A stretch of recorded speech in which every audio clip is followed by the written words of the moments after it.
तो पीटीआई भर्ती परीक्षा मामले में हाईकोर्ट ने आपको जानकारी दी कि जवाब मांगा है माध्यमिक शिक्षा निदेशक और कर्मचारी चयन बोर्ड से। ये जवाब मांगा गया है। चयन के बावजूद अभ्यर्थियों को नियुक्ति न देने का ये पूरा मामला है और इस मामले को लेकर जवाब मांगा गया है कोर्ट की ओर से कर्मचारी चयन बोर्ड से। तो पीटीआई भर्ती परीक्षा मामले में अपडेट आप तक पहुंचा रहे हैं। हाईकोर्ट ने जवाब मांगा है माध्यमिक शिक्षा निदेशक और कर्मचारी चयन बोर्ड से। चयन के बावजूद अभ्यर्थियों को नियुक्ति नहीं दी गई। नियुक्ति न देने का ये पूरा मामला है और इस मामले में हाईकोर्ट ने मांगा है जवाब।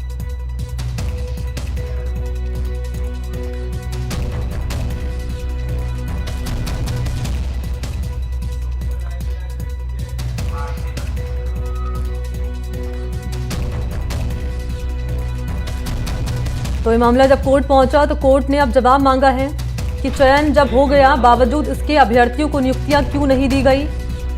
पीटीआई भर्ती मामले में कर्मचारी चयन बोर्ड से जवाब मांगा गया है। सहयोगी सोमू इस वक्त मौजूद है। क्या है पूरी खबर सोमू?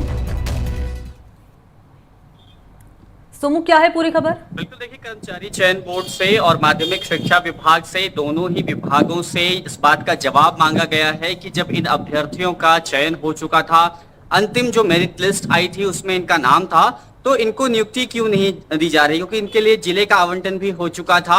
लेकिन इन सबके बावजूद अब तक नियुक्ति नहीं हुई है और इसको लेकर के हाईकोर्ट ने अब इनकी याचिका पर जवाब मांगा है। अब देखना यह है कि कर्मचारी चयन बोर्ड और माध्यमिक शिक्षा विभाग जो है वह क्या जवाब देता है, क्योंकि देखिए इसमें पेंच यह है कि डॉक्यूमेंट वेरिफिकेशन के दौरान जो ओपीजेएस यूनिवर्सिटी है उसका सर्टिफिकेट इन लोगों के पास में था और ओपीजेएस वही यूनिवर्सिटी है जिस पर पिछले दिनों फर्जी डिग्री बांटने के बहुत बड़े आरोप लगे थे। अब इनकी डिग्री कितनी सत्य है कितनी सत्य नहीं है, उसकी डिग्री की जांच होनी है।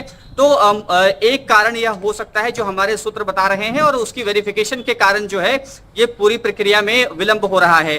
हालांकि साफ तौर पर जो ये याचिकाकर्ता है इनका कहना है कि हमने पूर्व में ही डिग्री ली थी, जब से ओपीजेएस यूनिवर्सिटी का विवादों से नाता जुड़ा है, हमारा उससे कोई कनेक्शन नहीं है, हमने उससे पहले ही यहाँ से डिग्री ली है।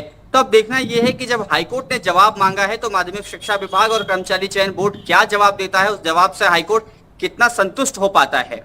सोमू, आप बता रहे हैं कि सोर्सेज आपके ये कह रहे हैं कि जो पेज फंस रहा है वो वेरिफिकेशन पर फंस रहा है। वेरिफिकेशन क्यों नहीं हो पा रहा है, क्यों इसमें देरी हो रही है?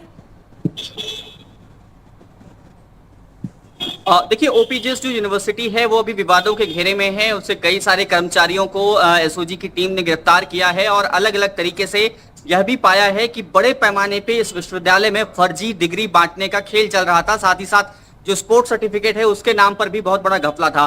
तो इन सारी चीजों की जांच हो रही है, इसलिए बहुत सारे डॉक्यूमेंट्स जो हैं वो एसओजी ने सीज करके रखे हैं। तो इसलिए इस पूरी प्रक्रिया में जो है देरी हो रही है। लेकिन वापस से सवाल वही है कि आखिर इन जो अभ्यर्थी हैं इनकी डिग्री सही है या गलत है, इसकी जांच पूरी तरह से होनी चाहिए, क्योंकि जाहिर है कि इन्होंने पीटीआई भर्ती परीक्षा पास की है और उसके बाद अंतिम रूप से इनका चयन हुआ है। तो इनके लिए जिलों का आवंटन भी हो चुका था, लेकिन बस नियुक्ति की देरी है और इसी को लेकर के हाईकोर्ट ने सवाल भी अब पूछा है। ठीक है, बहुत शुक्रिया आपका सोमू, तमाम डिटेल्स के लिए। आगे की जानकारी भी आपसे लेंगे। फिलहाल बहुत धन्यवाद आपका।